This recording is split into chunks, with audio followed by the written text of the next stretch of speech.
Pues muy bien, decía que muchas gracias por invitarme.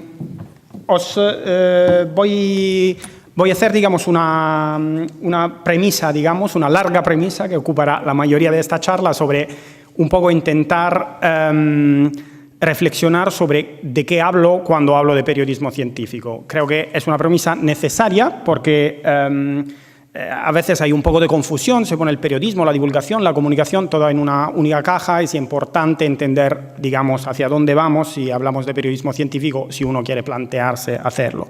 Luego os voy a explicar cómo me hice periodista científico yo y finalmente cuáles son, desde mi punto de vista, para una persona que tiene un background científico, los recorridos, digamos, que te pueden llevar a este mundo. ¿Por qué hay que hacer esta premisa sobre qué es periodismo científico? Como decía antes, porque hay un poco esta confusión, ¿no? Que pone debajo de un mismo paraguas todas las actividades vinculadas con la comunicación de la ciencia. Este paraguas un poco lo que viene a decir es que básicamente de qué se trata es de traducir lo que se hace en el laboratorio al público, como una cosa unidireccional. Pues intentaré daros unas pinceladas, lo que se pueda en 15 minutos, de por qué, digamos, el periodismo es algo distinto, algo más incluso que esto. Y como tengo un público de científicos, me voy a fijar en un aspecto en particular, y es decir que el periodismo le hace cosas a la ciencia, ¿ok? Es decir, no es una cosa unidireccional, no se trata sencillamente de ser un megáfono o una traductor de los científicos, sino lo que pasa en el mundo del periodismo tiene un efecto muy, muy importante sobre lo que ocurre en la propia ciencia. Primer ejemplo, un ejemplo ya clásico, el hombre que veis allí es Andrew Wakefield y es un médico británico que publicó en Lancet un paper que vinculaba vacuna triple vírica con autismo, presentaba unos casos. Esto provocó una caída muy importante en la vacunación por triple vírica en el Reino Unido, hasta que un periodista, Brian Deer, un freelance, después de una larguísima investigación, comprobó algunas cosas, como que Andrew Wakefield tenía un grave conflicto de interés porque asesoraba a abogados que denunciaban a farmacéuticas alegando que las vacunas provocaban autismo, y además había hecho una manipulación masiva de los datos detrás de su paper. Y la investigación del periodista, de hecho, llevó a la retratación del paper de Lancet. Esto es un caso claro donde se ve que el periodismo le hace cosas a la ciencia, como he dicho antes, ¿no? En este caso, cosas buenas. El otro ejemplo, digamos, es un caso en que el periodismo le hace cosas feas, digamos, a la ciencia, y realmente muy feas. Bueno, o le hace, contribuye a que pasen cosas feas. Esto es un caso que he cubierto para Nature. Ernesto Menéndez Salinas y José Jaime Barrera Moreno eran dos investigadores mexicanos que fueron matados en el campus de la Universidad Autónoma de México. El homicidio fue reivindicado por un grupo que se llama Individualidad Descendiente a lo Salvaje, un grupo anarcoprimitivista que dice que básicamente la ciencia es la punta de lanza de la destrucción de la naturaleza.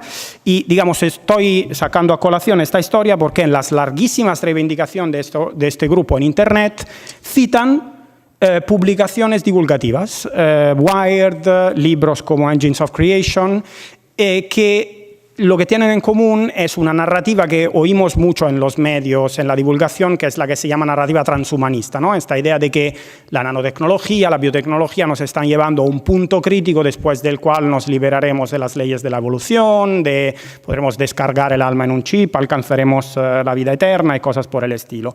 Es una manera de presentar la biotecnología y la nanotecnología bastante común y que los medios han comprado bastante bien.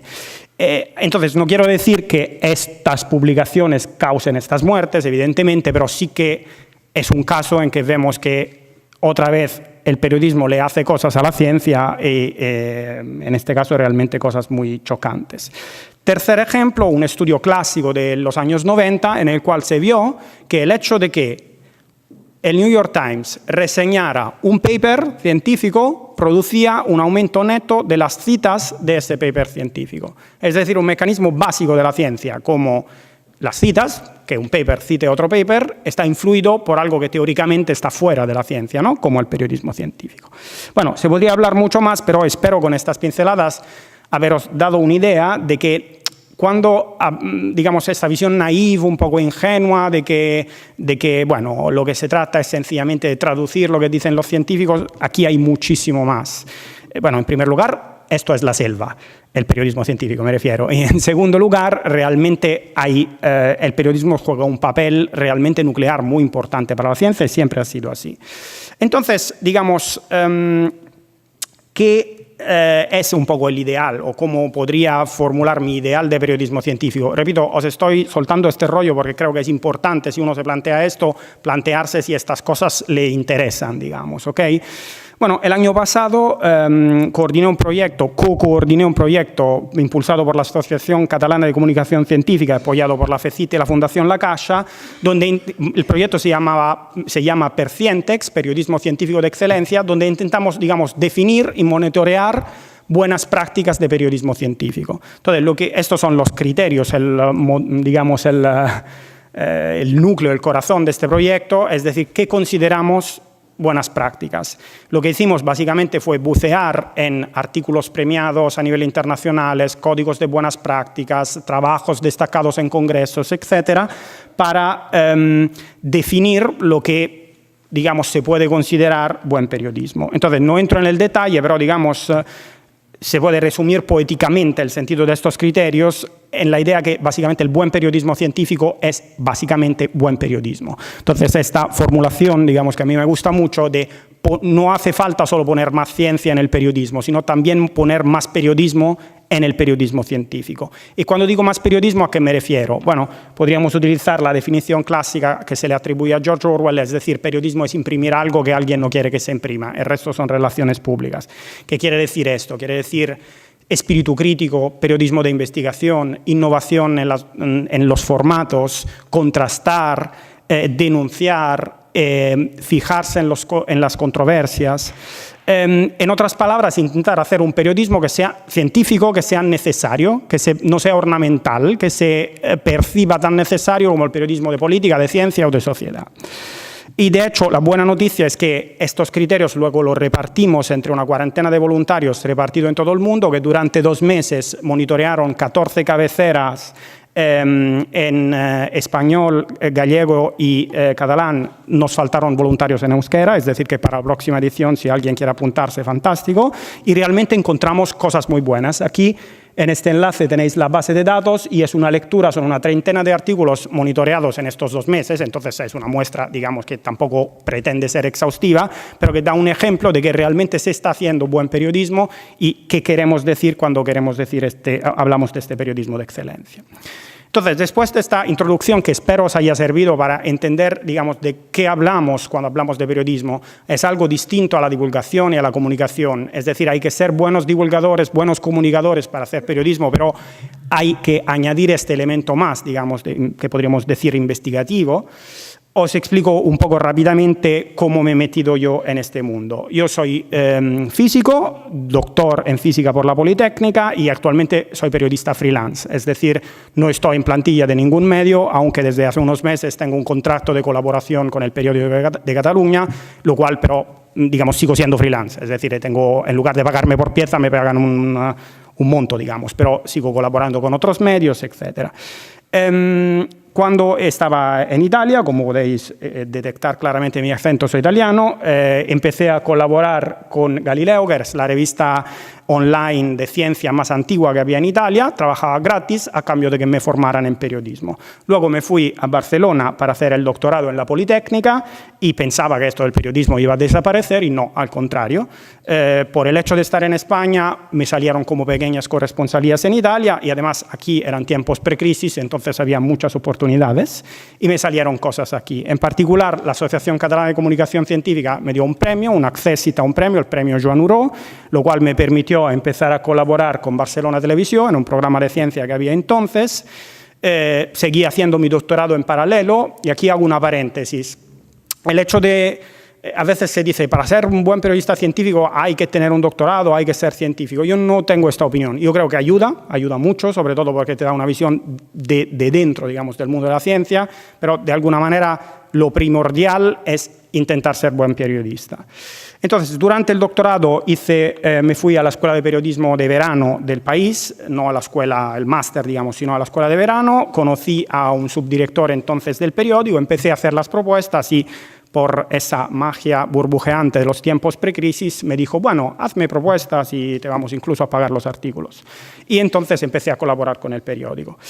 Acabado mi doctorado, después de sufrir durante un año, voy a hacer el científico, voy a dedicarme a esto del periodismo, decidí dedicarme al periodismo, pero estaba asustado, entonces durante un tiempo lo compaginé a tiempo parcial con la oficina de prensa en el Instituto de Ciencias Fotónicas en Barcelona, y esto también me sirvió mucho, fueron unos años muy estimulantes, pero también me sirvió mucho para entender que hay una diferencia muy grande entre el periodismo y la comunicación institucional, y estar con un pie en cada lado se hacía cada vez más complicado. Entonces luego me dediqué al freelancing a tiempo total y bueno, a un punto por varias razones llamé a Nature y les pedí si podía hacer un internship con ellos. Ellos me dijeron, mira tío, tienes un doctorado, tienes experiencia de periodismo, en España resulta que están recortando la ciencia a saco, envíanos historias. Y de hecho empecé a colaborar con ellos y todos los años de la crisis estuve cubriendo, digamos, sobre todo, no solo, pero sobre todo política científica española. Pasos importantes de después. El caso Oscar, hice para el periódico una investigación periodística de tipo clásico, digamos, que no tenía nada que ver con ciencia. Durante un año seguimos un caso de un lavacoches de Montgat que estuvo preso por error en Italia durante 2 años, digamos, acusado de ser un gran narcotraficante. Encontramos pruebas de que era inocente y de que había graves errores en su juicio, y también de esto salió un documental, Injusticia Express, coproducido por Televisión Española y TV3, y esto también me fue muy bien. Redundando un poco en el concepto de antes, hay que, de alguna manera, tomar una distancia desde mi punto de vista, para ser, como decía, para ser buen periodista científico hay que ser buen periodista, y esto para mí fue una experiencia formativa.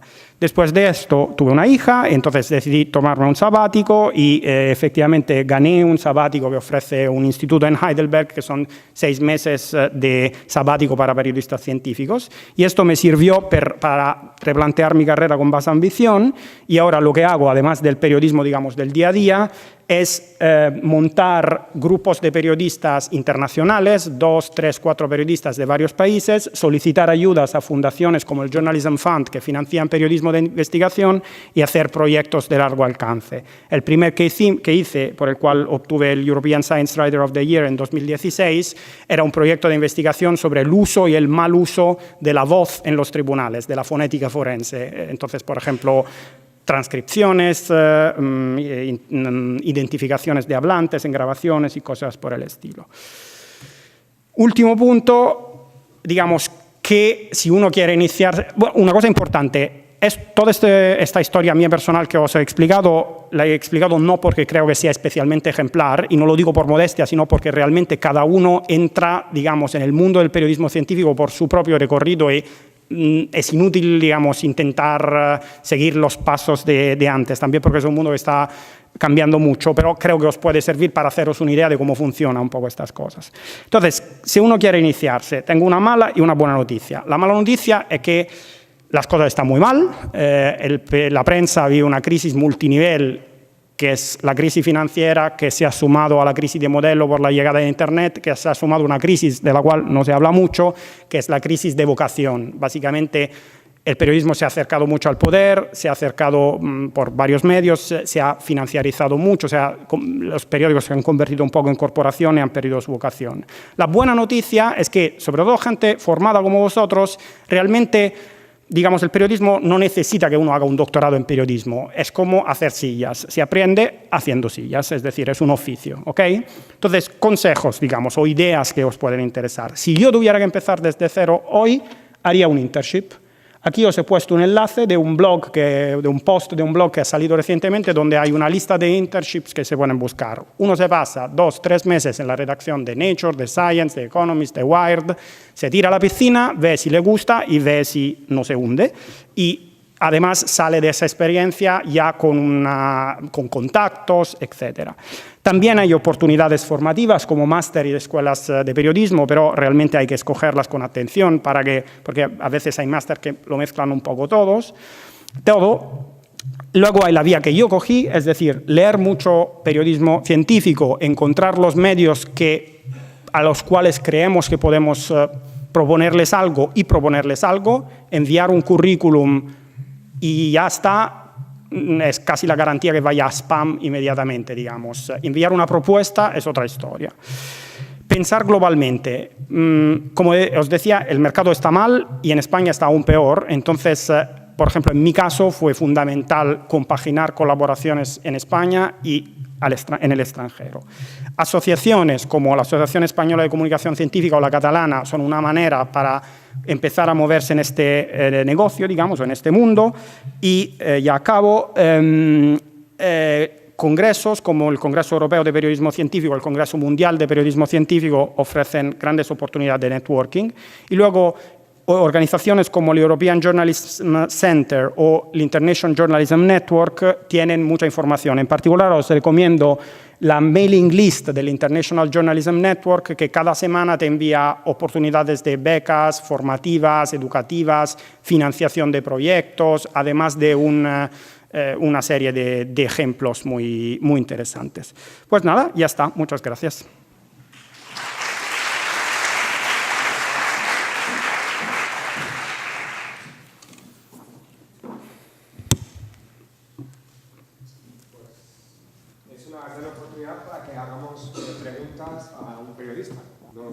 Lo habitual es que el periodista pregunte, pues hay gente que quiera preguntarle.